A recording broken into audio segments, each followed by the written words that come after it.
Bonjour tout le monde.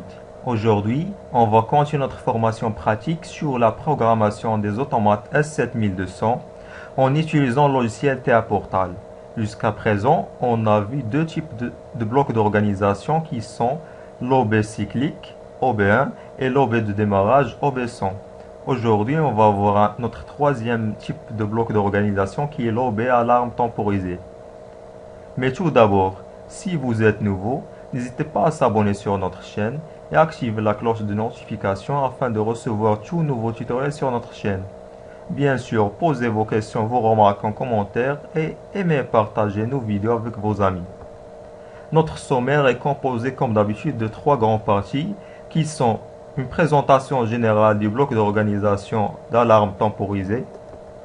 La deuxième partie, c'est la programmation en utilisant le logiciel TA Portal et la simulation en utilisant le logiciel PLC Sim. Et notre dernière étape, ce sera le chargement du programme vers l'API.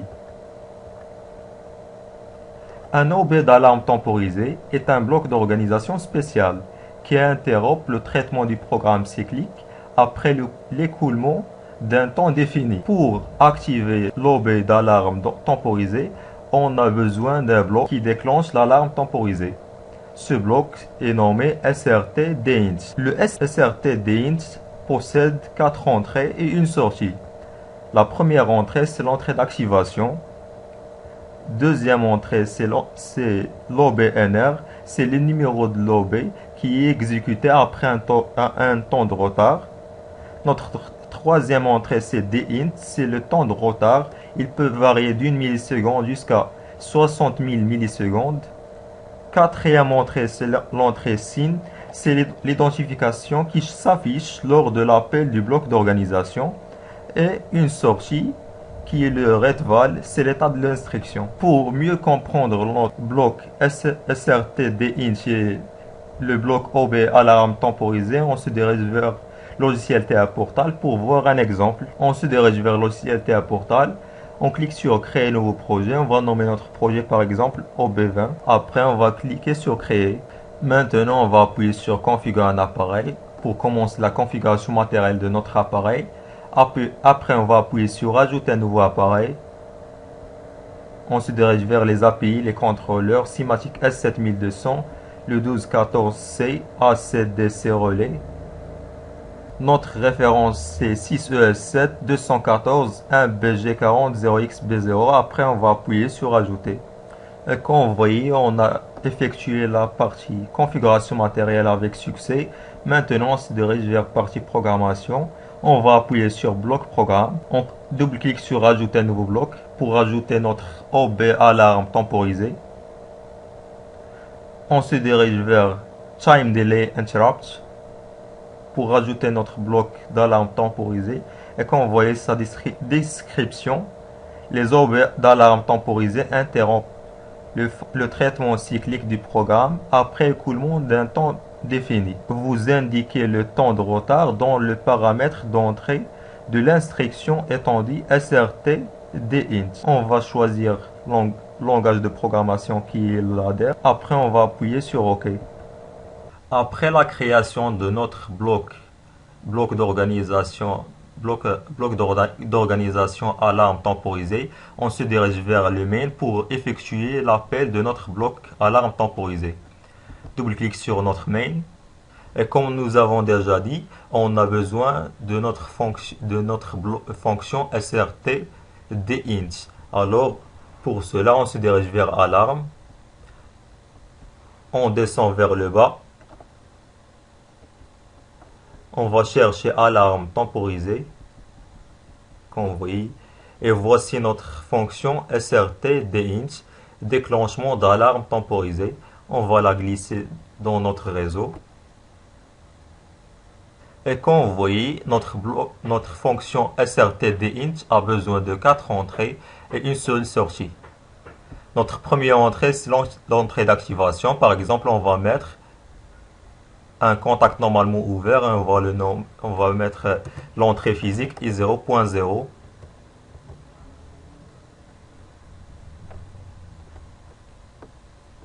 On va renommer notre entrée d'activation. On va mettre activation bloc OB20. Après, on appuie sur valider. Notre deuxième entrée, c'est le numéro de notre OB. Pour, entrer le numéro de notre OB, on a deux méthodes pour faire ça. La première méthode, c'est d'entrer seulement le numéro de notre OB. Le numéro de notre OB, c'est 20. Après, on clique sur OK. C'est la première méthode. La deuxième méthode, c'est on fait double-clic sur notre numéro OB et on se dirige vers ce tableau. On appuie sur ce tableau. Après, il va nous afficher les OB qui peuvent être utilisés au niveau de cette entrée. On a l'OB Time Delay Interrupt. On va appuyer sur l'OB Time Delay Interrupt. Après, on appuie sur valider. Notre troisième entrée, c'est l'entrée de retard. Par exemple, on va mettre T dièse 10 secondes. Quatrième entrée, c'est l'entrée SIN. On va mettre par exemple un word qui est MW20. Retval, c'est l'état de notre instruction. On va mettre MW24. Maintenant, on a terminé la partie configuration de notre instruction SRTDINT. Alors, on se dirige vers notre bloc Time Delay Interrupt, l'OB20, afin d'effectuer un simple programme. Le programme, ça sera très simple. C'est une instruction de déplacement. On va mettre move, une instruction de déplacement move, qui permet d'envoyer la valeur 10 vers un espace mémoire MD10. Pour mieux comprendre notre système, lorsque l'entrée IN va se mettre à 1 et après 10 millisecondes, l'OB20 va interrompre le fonctionnement du programme cyclique et il va exécuter sa fonction qui est le déplacement de la valeur 10 vers MD10. Et maintenant, on va passer à la partie simulation. On appuie sur démarrer simulation. On clique sur lancer la recherche. Après, on va appuyer sur charger. Charger. Démarrer module. Après, on appuie sur terminer. Maintenant, on va cliquer sur créer un projet PLC Sim. On va créer un nouveau projet PLC Sim. On va le nommer OB20. Après, on va appuyer sur créer. Maintenant, on doit attendre l'établissement de la liaison entre projet PLC Sim et projet TA Portal. Quand vous voyez la liaison est établie avec succès, on se dirige vers table variable. On a besoin d'une entrée qui est l'entrée d'activation et la valeur MD10. Quand vous voyez la valeur initiale de MD10, c'est 0. Maintenant, on se dirige vers notre projet TA Portal. On clique sur liaison en ligne et quand vous voyez tout est en vert, alors tout est OK. Après, on va appuyer sur visualisation. Maintenant, on va activer la modification. On va appuyer sur notre bouton d'activation et on va attendre 10 secondes. Après 10 secondes, la valeur de MD10 va se mettre à 10.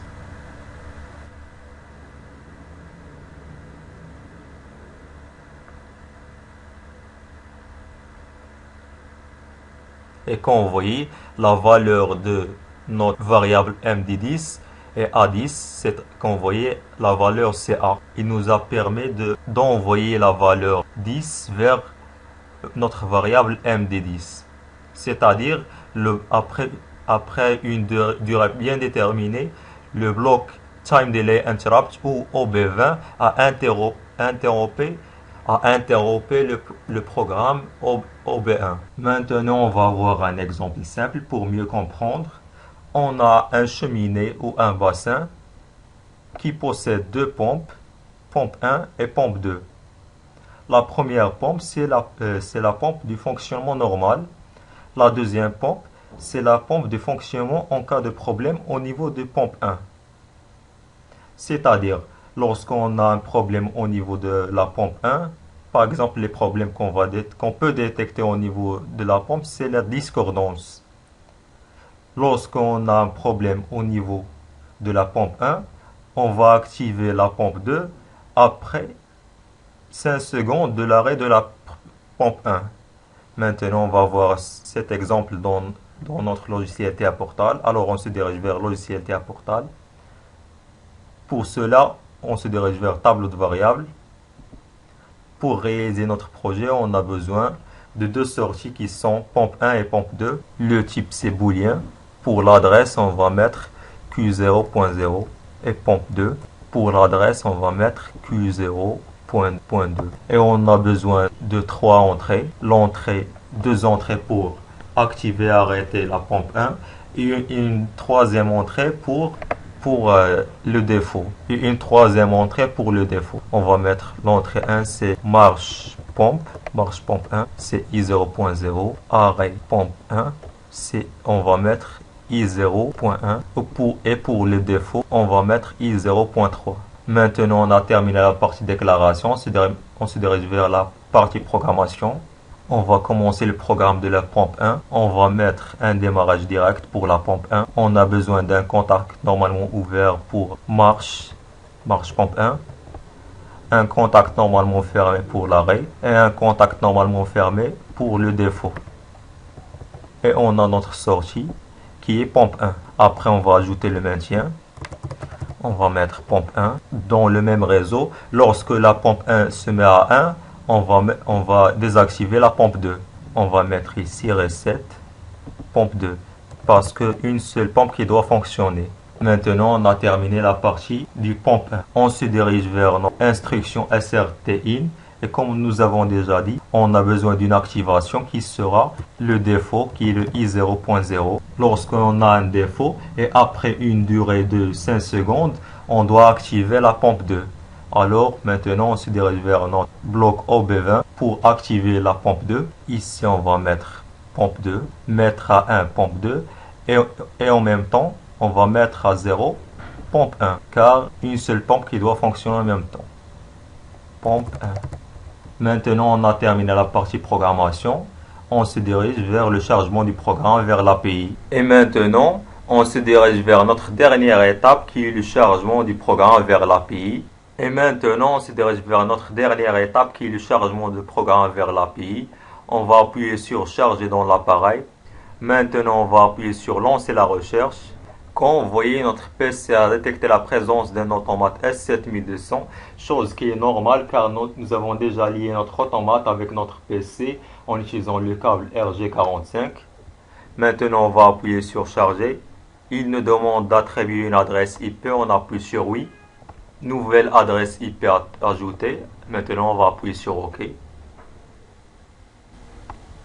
Maintenant, on va appuyer sur poursuivre sans synchronisation.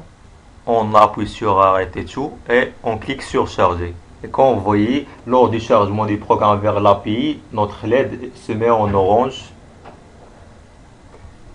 Après, on va appuyer sur démarrer module et on appuie sur terminer. Et comme vous voyez, notre LED va se mettre en vert. Maintenant, on va appuyer sur liaison en ligne. Et comme vous voyez, tout est en vert, alors tout est OK. Après, on appuie sur visualisation, activer la visualisation du programme. Et maintenant, on se dirige vers notre tableau. Et comme vous voyez, voici notre CPU, le 1214C A7DC relais. On a notre sélecteur qui joue le rôle du marche-arrêt de notre pompe 1. Notre pompe 1, c'est notre lampe va jouer le rôle de notre pompe 1 et notre deuxième contacteur va jouer le rôle du pompe 2. Et pour le défaut, notre bouton vert va jouer le rôle de défaut. Maintenant, on va appuyer sur, comme vous voyez, on appuie sur bouton marche du pompe 1. On va enlever notre main sur bouton marche du pompe 1. Il va rester à 1 car à cause du maintien. Et maintenant, on va appuyer sur défaut. On va par exemple activer un défaut au niveau de la pompe 1. Et comme vous voyez, la pompe va se mettre à 0. Et après 10 secondes, notre deuxième pompe va se mettre à 1. On va attendre maintenant 10 secondes. Et comme vous voyez, notre pompe 2 va se mettre à 1. Il va rester à 1 jusqu'à le réglage de notre défaut. Par exemple, lorsque les techniciens de maintenance règlent le défaut, on se dirige maintenant, on va appuyer sur bouton marche du pompe 1. Et comme vous voyez, la pompe 1 va se mettre à 1 et la pompe 2 va se mettre à 0. On va enlever notre main sur bouton marche pompe 1. La pompe 1 va rester à 1. On va réactiver une deuxième fois notre défaut. Maintenant, on va appuyer sur défaut. Et quand vous voyez la pompe 1 va se mettre à 0 et on va attendre 10 secondes.